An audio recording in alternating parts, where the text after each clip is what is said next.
नमस्कार साथियों, विश्व आदिवासी दिवस की हार्दिक हार्दिक शुभकामनाएं। मैं सबसे पहले संविधान के जो दाता थे परम श्रद्धेय भीमराव अंबेडकर जी और उनकी टीम को धन्यवाद देता हूं कि उन्होंने अति पिछड़ी हुई जाति को सम्मान देते हुए आरक्षण दिया। 70 साल के इस कार्यकाल में स्वतंत्र भारत के बाद में आरक्षण सुचारू रूप से चलता रहा। तमाम सामान्य वर्ग के शासक रहे। मैं धन्यवाद देता हूं उन सामान्य वर्ग के लोगों को कि जिन्होंने हमारा आरक्षण हमेशा दिया। लेकिन कुछ वर्षों से अभी कुछ सरकारें आई है जो आरक्षण के पीछे हाथ धोकर लगी हुई है। साथियों, हंसी भी आती है। एक तरफ हम लोग आरक्षण से लड़ते रहे। क्यों लड़ते रहे? क्योंकि एक्चुअल में हम लोग पिछड़े हुए थे, मुख्य धारा से हम लोग कोसों दूर थे। इस वजह से हमें आरक्षण की आवश्यकता थी और है। लेकिन वर्तमान में सामान्य वर्ग को 10% आरक्षण दे दिया है। मुझे हंसी आती साथियों कि जब नौकरियां ही नहीं दे रहे तो 10% आरक्षण की क्या आवश्यकता है।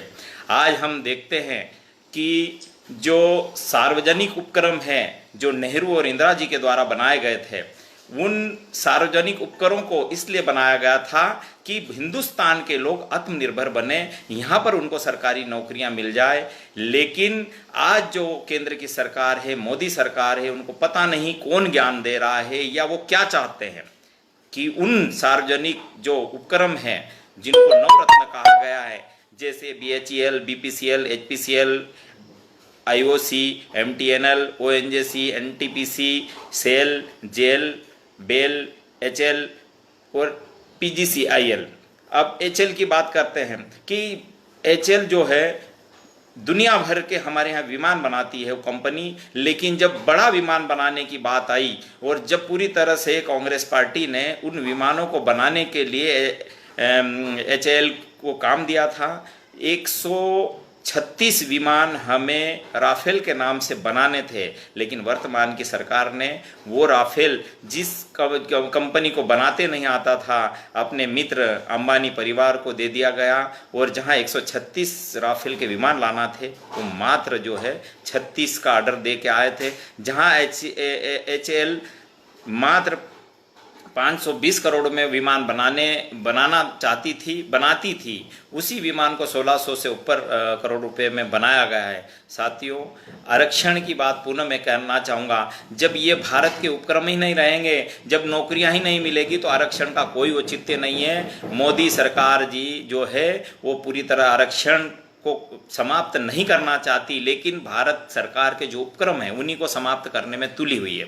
जैसे हम आज देखते हैं कि रेलवे की बात करते हैं, रेलवे के 109 ट्रैक जो है उनको निजी हाथों में बेच दिया गया। अब निजी हाथों में बेच दिया गया, हम लोग उस ट्रेन में बैठेंगे, हम बहुत खुश होंगे कि देखो हमें इतनी सुविधा मिल रही है, एक महिला वेटर हमारे लिए खाना लेकर आ रही है, पानी लेकर आ रही है। लेकिन साथियों, सरकारी नौकरी सबको चाहिए। एक दिन वो आएगा जिस दिन वो महिला हमारी बहन बेटी होगी और वो वहां पर वेटर का काम करेगी, उस दिन हमें बुरा लगेगा कि ये जो संस्कृति है ये हमारे हिंदुस्तान की संस्कृति नहीं है, ये विदेशी संस्कृति है। हमारे यहाँ जो सिस्टम चलता आ रहा है वैसा ही चलता रहे।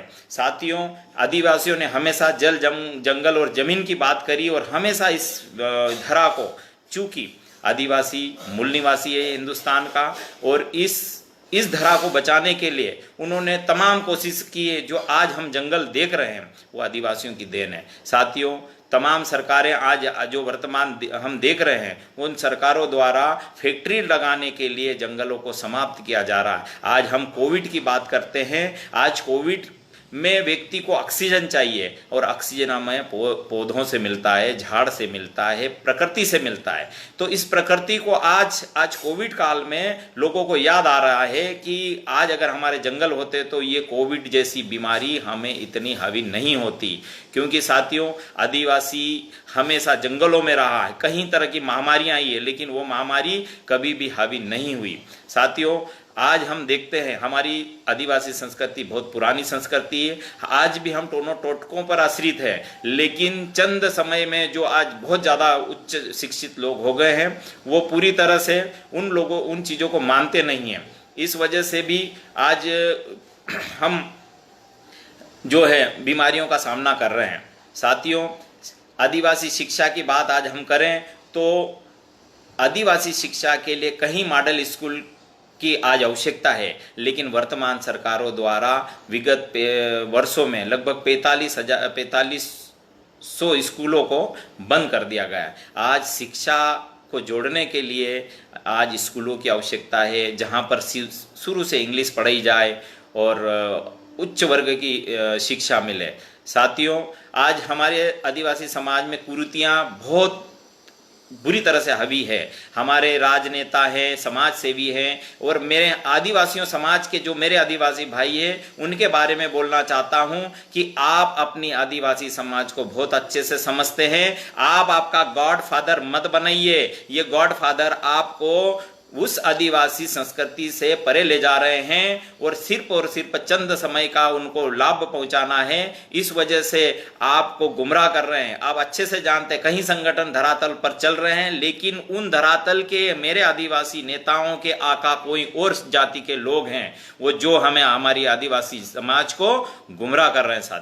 साथियों, कुरीति में सबसे बड़ी एक समस्या है हमारे मध्य प्रदेश के पश्चिम क्षेत्र, धार, झाबुआ, खरगोन, बड़वानी का जो क्षेत्र है, वहाँ पर कोई लड़का अगर किसी लड़की को भगा के शादी करता है या प्रेम विवाह करता है तो वहाँ की पंचायत के द्वारा आनन फानन में लाखों रुपए का झगड़ा लिया जाता है। वो झगड़ा तो वो व्यक्ति कैसे भी उदार भाव लाकर दे देता है, लेकिन साथियों उस नव दंपति का पूरा जीवन गुजरात में मजदूरी करते हुए निकल जाता है, क्योंकि लाख, 2 लाख, 3 लाख, 4 लाख में जो भी झगड़ा टूटता है, उस झगड़े का पैसा तो कहीं जेब में होता नहीं है, वो किसी बनिए से या कहीं से उधार लेके आता है बहुत महंगे ब्याज से। वो महंगा ब्याज चुकाने के चक्कर में पूरे जीवन भर गुजरात में मजदूरी करके वो कर्ज चुकाता है। ऐसी कुरीतियों को समाप्त करना चाहिए। साथियों, हमारी समाज पूरी गरीब है। मैं एक कुरीति को और मानता हूँ, वो है किसी की डेथ हो जाए तो पहले दिन में दुनिया भर के खाने के लोग मांग करते हैं। पहले, अब तो हमारे मनावर क्षेत्र में तो खत्म हो चुका है, लेकिन आज भी कहीं क्षेत्र ऐसे जहाँ पर ये मांगे चलती है कि हमें जब तक लड्डू नहीं खिलाओगे तब तक हम उस लाश को नहीं उठाएंगे। ये कुरीतियाँ चल रही है। उन कुरीतियों को हम जैसे शिक्षित लोगों को ही समाप्त करना पड़ेगा।